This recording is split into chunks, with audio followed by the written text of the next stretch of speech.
All right, let's talk about Schrödinger's cat. You've heard of it, right? It's probably the most famous, most mind-bending thought experiment in all of physics. But what if I told you the whole thing? This puzzle that's captivated scientists for nearly a century might be based on a huge misunderstanding. Today, we're diving into a source that argues exactly that, claiming this celebrated mystery is really just a century of, well, flapdoodle. So here's the classic setup, the question that launched 1,000 t-shirts. You've got a cat, a sealed box, and a little vial of poison. That poison is hooked up to a radioactive atom. If the atom decays, and that's a totally random quantum event, the vial shatters and the cat dies. If it doesn't decay, the cat lives. The spooky part is, according to standard quantum mechanics, until you open that box and actually look, the atom is in a weird state of both decayed and not decayed at the same time. So, what on earth does that mean for the cat? To really get the cat, you first have to understand the epic intellectual battle it came from. This wasn't just some quirky riddle. It was a weapon, a pointed jab in a war of ideas between two totally different views of how reality itself works. So in one corner, you have the reigning champ of quantum mechanics, the Copenhagen interpretation. This is the idea pushed by guys like Niels Bohr and Werner Heisenberg. They said that the weird math of probability waves, well, that's not just a way to calculate stuff, it's a literal description of reality. Before you look, that atom is a literal smear, a superposition of all its possible states. And in the other corner, you have Erwin Schrödinger himself. Now, here's the thing a lot of people miss. He invented the cat paradox because he thought the Copenhagen interpretation was completely absurd. He was basically trolling them, saying, "Oh, really? So your theory says a cat can be both alive and dead at the same time? That's just nuts. So your theory has to be wrong, right?" It was meant to be a knockout punch for common sense. So let's just boil it down. The Copenhagen crew says, if the math is a mix of possibilities, then reality is too. Simple as that. The cat is literally both alive and dead. Schrödinger's objection was just pure logic. He said, look, reality doesn't work that way. The cat is either alive or dead. We just don't know which one until we look.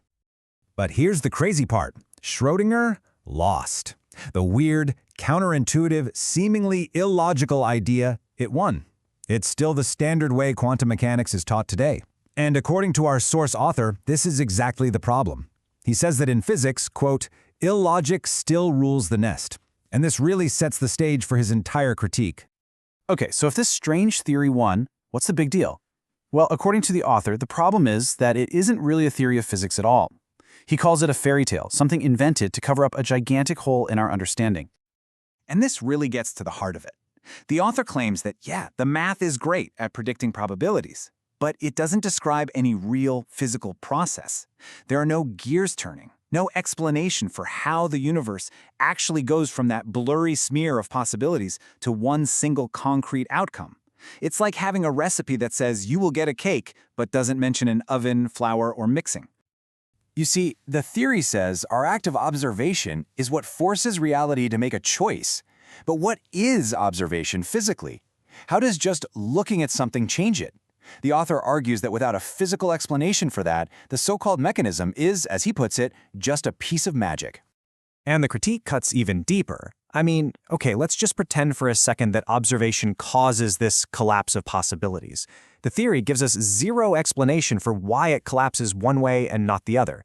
How does the universe, or your eyeball, choose to make the cat alive instead of dead? Is it a coin flip? Who flips the coin? There's just no answer. Now, physicists have known this as a problem for decades, and they've come up with all sorts of ideas to try and patch these holes. But from our author's point of view, these attempts haven't fixed anything. In fact, they've just piled on more and more fantastical ideas, making the whole thing even worse.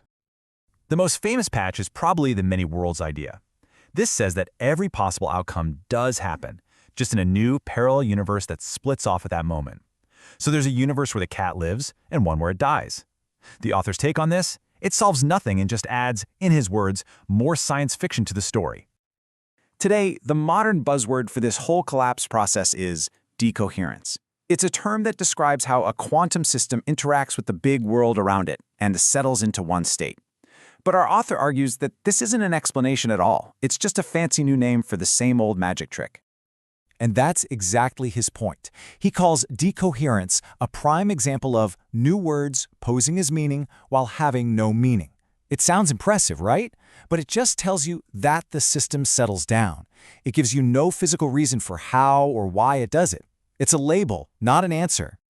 But this is where the author's argument takes a really clever turn. He suggests the whole debate for 100 years has been framed completely wrong. And get this, he thinks even Schrödinger himself kind of missed the real point. I mean, think about that for a second. What if the guy who created the paradox to show how silly the theory was accidentally sent everybody down the wrong rabbit hole by focusing on a cat being alive or dead? So the author completely reframes the question. He says the philosophical drama about alive versus dead is a total distraction. The real nuts and bolts physics problem for a tiny particle isn't about its life state. It's much simpler. Is it here or is it somewhere else? And this is a really crucial distinction. A dead cat is still a cat. It's still a physical thing taking up space in the box. It exists. But a quantum particle, like an electron that you failed to find at point A, it isn't in some weird dead state. It's just not there. It's over at point B or C or D.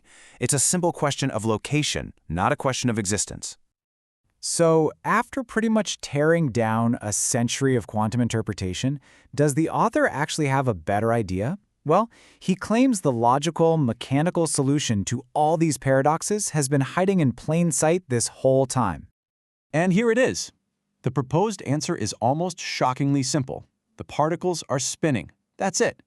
Not some abstract mathematical property we call spin, but real, actual, physical, mechanical spinning.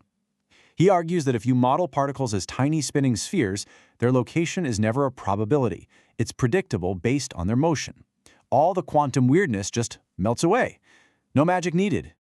Which of course leads to the big question. If the answer is that simple, why on earth has it been ignored for 100 years by thousands of the world's most brilliant scientists?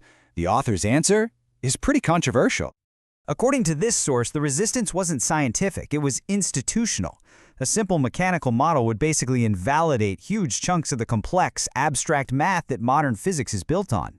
It would unravel decades of theories, these fancy gauges and symmetries, and, as he puts it pretty bluntly, it would put a lot of Nobel Prizes at risk.